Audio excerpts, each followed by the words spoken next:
At the end of this video isn't particularly long, so I'm going to spend a couple minutes here at the end talking about something. And I'll be mentioning this again as we go, certainly. I will definitely not, I'll definitely be talking about this more. This is not the last you'll hear me speak of this. But these prophets, I've said before too, this is not the first time you've heard me talk about this, won't be the last time you hear me talk about this. These prophets spoke in visions and in figurative language. Ezekiel doesn't have a lot of poetry in it, but it does have a lot of visions. Ezekiel is speaking of a vision. He's communicating a vision he saw. He's also trying to write down in words a description of the things he did to visibly perform signs to the people in front of him. So it's all very visionary. I mentioned before about how the prophets are painting a picture for us. Isaiah was painting a picture for us. Jeremiah was painting a picture for us. Ezekiel's painting a picture for us. And this picture that they're painting speaks of this glorious future for Israel. All of the prophets ultimately paint this same kind of picture. But they didn't necessarily know what they're talking about. It wasn't going to happen in their day. Okay, Ezekiel himself was not going to go back to Jerusalem from Babylon. I don't know when Ezekiel died, but I'm confident he did not live long enough to be in any kind of fit state to go back to Jerusalem after the fall. He would have been 100 years old, or close to it, by the time they were allowed to go back. And even if he was still alive, I doubt he made that journey. Daniel, when we read Daniel, he was actually taken into Babylonian captivity even before Ezekiel was. And he may have been a younger man than Ezekiel, probably around the same age, actually. I don't get Daniel was still in Babylon even after it fell and fell to the Persians, and he wasn't officially in the Persian Empire that replaced Babylon's. And I don't think he ever went back to Jerusalem. Some of them did. Okay, but Isaiah wasn't even in captivity. He died before that captivity even started. Okay, so the prophets are painting this picture of this glorious future glory for Israel. But the actual fulfillment of this picture, the things that they're talking about, it didn't occur all at once. Some of it hasn't even happened now to this day. There are different parts of fulfillment to these prophecies that the prophets aren't necessarily picking up on.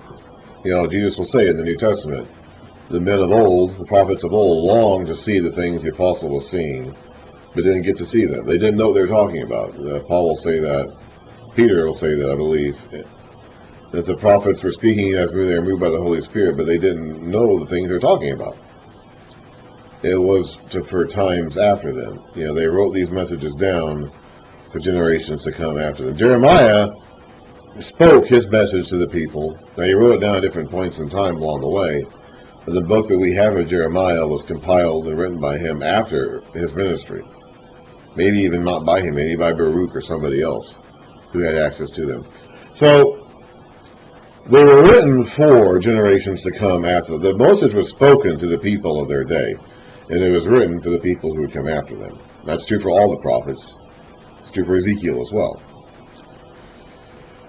They didn't necessarily know what they were talking about. All they saw were these visions of this glorious future. But these visions, as it actually occurred in history, these visions were fulfilled in different parts at different times. Or I should say, different parts of these visions were fulfilled at different times. And many of them have already happened in the course of history. They did return from exile. Okay, so part of these visions is about this return from exile. Well, that did happen. They did have a Messiah come. There was a king that was going to come and rule them. He came. This king did establish a kingdom. It was not the sort of kingdom that the Israelites were looking for, because they had in mind this glorious physical national kingdom, which was not actually the sort of kingdom that the Messiah was going to establish. But he did establish a kingdom. And he is going to eventually someday return and consummate this kingdom. And that still hasn't happened. So these visions that these prophets paint for us, these pictures they paint for us, take like all of this into consideration, but they don't like separate them in these different separate fulfillments that occurred over the course of time. And just keep that in mind as you read Ezekiel, especially the end of Ezekiel, because Ezekiel is going to culminate with this big vision of this restored Jerusalem. Well, it's not really named Jerusalem, but this restored city that we're supposed to probably assume is Jerusalem, and the temple in it. But he's not talking about, as it turns out, he may have thought, Ezekiel himself may have legitimately thought that he was talking about an actual temple that was going to be built in the city when the Jews went back there 50 years after he died or whatever. He may have thought that. Ezekiel himself may have legitimately thought that. As it turns out, that's not what the Spirit meant.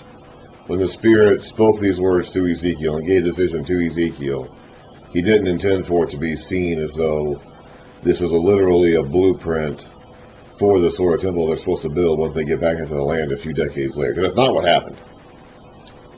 Nor should we take this to be a statement of what the sort of temple we're going to build in the future when the kingdom is consummated and every enemy has been defeated and there is no more curse.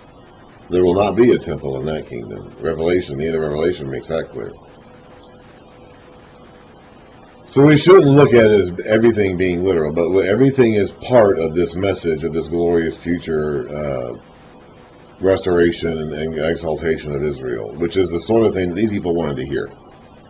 Okay, so this message that's being spoken here, or being spoken to people who live in the early 500s BC, who are prisoners, who are taken captive to Babylon, and they're not slaves per se like they were in Egypt, but they're being held in Babylon against their will, and they want to go back. But they're not certain why God's doing this to them, and they've got to be taught all these lessons. So God is speaking these things to them in language that makes sense to them, and speaking these things about the future in ways that make sense to them. And we have to keep that in mind. We have to put ourselves in their mindset and hear it the way they heard it. Now again, Ezekiel didn't know everything he was talking about, which the New Testament makes clear.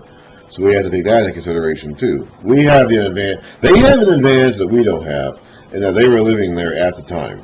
So the immediacy of the circumstances means that this made more sense to them. They didn't have to have this explained to them the way that we do, because they knew it, because they lived in that culture at that time. It was their own experience.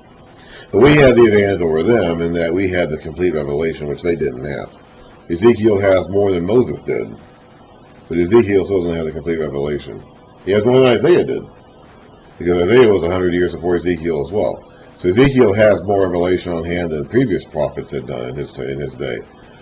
But we still have more than he does. And so we have that advantage, which is a great advantage. So we can look beyond the prophets, and even the prophets themselves spoke, to see their ultimate fulfillment and meaning.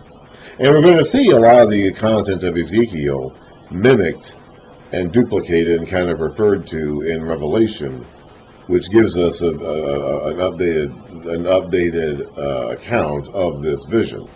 So we can be confident that the vision in Ezekiel, at the end of Ezekiel at least, doesn't have to happen literally, because Revelation helps recontextualize that for the future, for our own future. By the time Revelation is written, the exile, the return from exile has already happened. The Messiah has come. The kingdom has been established. All we're waiting now for is the consummation of the kingdom, which the end of Revelation still says is yet to come. And the end of Revelation pulls back to the end of Ezekiel, and also pulls back to the end of Isaiah. We read about that when we read Isaiah. So we know that some of this stuff is still in the future. A lot of it's already happened. The return from exile has already happened. The Messiah, the coming of the King has already happened. The coming of the kingdom has already happened. That's not yet to come either. A lot of people today say the kingdom is yet to come. That's not true. The kingdom is here. The kingdom came in Jesus' day. He established it when he left. So that's not a future event either any longer. The kingdom is here. But there will be a consummation of the kingdom, where all dominion in the heaven on earth is brought under the reign of the King, and all rebellion and sin is wiped away forever, and the curse on creation is finally undone. That hasn't happened yet, and that is still in the future. And we know from comparing the endings of Isaiah and Ezekiel to Revelation that some of the prophecies of these ancient Old Testament prophets still haven't happened because they link up with what Revelation says is still in our future. So these prophets are speaking, they're painting this great picture of what life is going to be like, but they're doing it to people who are captives in a foreign land of cruel, idolatrous possessors, and they need to be reassured in the strongest possible terms that they have something to look forward to in the future.